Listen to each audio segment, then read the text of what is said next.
আবু বকর সিদ্দিক রাদিয়াল্লাহু তাআলা আনহুকে নবী বললেন হিজরত করতে হবে, আবু বকর রেডি থেকো। আবু বকর রাদিয়াল্লাহু তাআলা আনহু 6 মাস ধরে প্রিপারেশন নিয়ে রেখেছেন, রাতে ঘুমান না। নবীজি এসে ডাক দিয়েছেন আবু বকর। আবু বকর এক ডাকে বললেন লাব্বাইক ইয়া রাসূলুল্লাহ সাল্লাল্লাহু আলাইহি ওয়াসাল্লাম। নবীজি বললেন আবু বকর তুমি কি ঘুমাও নাই? আবু বকর বললেন ইয়া রাসূলুল্লাহ, আপনি যেদিন থেকে আমাকে হিজরতের কথা বলেছেন সেদিন থেকে আমার চোখে আর ঘুম নাই। আমার মনে হয় নবী এখন এসে ডাক দিবে আর আমি ঘুমানো থাকবো, নবীর কষ্ট হবে। ইয়া রাসূলুল্লাহ, এটাকে আমি বরদাস্ত করিনি। আমি আমার জন্য ঘুমকে হারাম করে দিয়েছি। আমি দরজায় পিঠ লাগাই, দরজায় ঘুমাই, দরজায় দাঁড়ায় দাঁড়ায় ঘুমাই, এতে যতটুকু ঘুম আসে।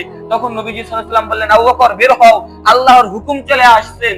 আবু বকর রাদিয়াল্লাহু তাআলা আনহু নবীজি সাল্লাল্লাহু আলাইহি ওয়াসাল্লামের সঙ্গে বের হলেন। ইতিমধ্যে কাফেররা নবীজি সাল্লাল্লাহু আলাইহি ওয়াসাল্লাম এবং আবু বকরকে ঘিরে ধরেছেন, জানে হত্যা করে ফেলবে। আবু জাহেল, আবু সাহেব, উতবা, খলিফা সবাই, সকল কাফের নবীজি এবং আবু বকরকে ঘিরে ধরেছে মারার জন্য। তখন আল্লাহ রাব্বুল আলামিন বললেন ও নবী, আপনি এক মুঠো বালি নেন, বালি নিয়ে বলুন বিসমিল্লাহি ওয়া মা রামাইতা ইয রামাইতা ওয়ালাকিন্নাল্লাহা রামা। এই বলে আপনি ফু দেন বালিতে, দেখবেন কাফেরদের চোখ মুহূর্তের মধ্যেই আমি আল্লাহ অন্ধ বানায় দেব। নবীজি যখন বালু হাতে নিলেন, এরপর বললেন বিসমিল্লাহি ওয়া মা রামাইতা ইয রামাইতা ওয়ালাকিন্নাল্লাহা রামা। এই বলে যখন বালিতে ফু দিলেন, সকল কাফের, হাজারের অধিক ছিল কাফের, সকল কাফের চোখে মুখে বালি চলে গেল। সকলেই তো মনে করেন অন্ধ হয়ে গেল, কিছু দেখে না চোখে।